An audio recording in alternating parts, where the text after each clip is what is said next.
ಸರ್ಕಾರ ಜನದೇಶ ನಿಮಗೆ ಕೊಟ್ಟಿದೆ, ನೀವಿರಿ, ನಮ್ಗೆ ಅದರ ಅಭ್ಯಂತರ ಇದೆ.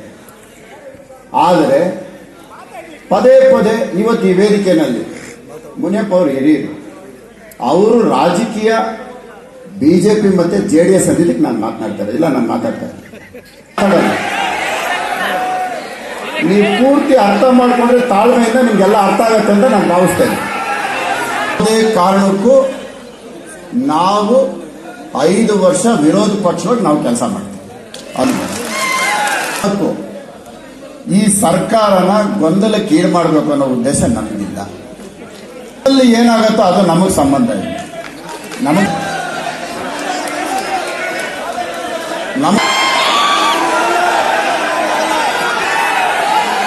ನಿಮ್ಗೆಲ್ಲರಿಗೂ ಒಂದು ಮಾತು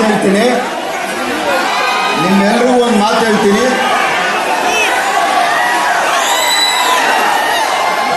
ಜೊತೆ ನಾನು 5 ವರ್ಷ ಕೆಲಸ ಮಾಡಿರೋಂಥ ವ್ಯಕ್ತಿ ಬಗ್ಗೆ ನಿಮಗೆಷ್ಟು ಅಭಿಮಾನ ಇದೆಯೋ, ನಿಮ್ಗೆಷ್ಟು ಗೌರವ ಇದೆಯೋ, ಅದಕ್ಕಿಂತ ಹೆಚ್ಚಿಗೆ ನನಗಿರೋ ಇದು ಗೊತ್ತಿರಲಿ.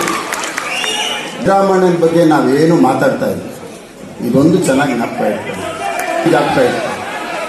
ವರ್ಷ ಜೊತೆಯಲ್ಲಿ ಕೆಲಸ ಮಾಡಿದಾಗ ಅವರು ನಮಗೆ ಕೊಟ್ಟಂಥ ಪ್ರೋತ್ಸಾಹ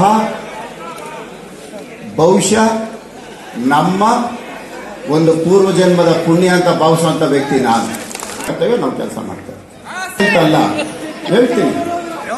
ಇವತ್ತುವರೆಗೂ ವಿರೋಧ ಪಕ್ಷವಾಗಿ ನಮ್ಮ ಕರ್ತವ್ಯ ನಾವು ಮಾಡ್ತೀವಿ ಅಂತ ಇದ್ದೀವಿ ಹೊರತು ಬೇರೆ ಯಾವ ವಿಷಯಕ್ಕೂ ನಾವು ನಮ್ಮ ಸಿದ್ದರಾಮಣ್ಣನ ಬಗ್ಗೆ ಮಾತಾಡೋಂಥ ಸಣ್ಣ ಕೆಲಸ ನಾನಂತೂ ಮಾಡೋದು.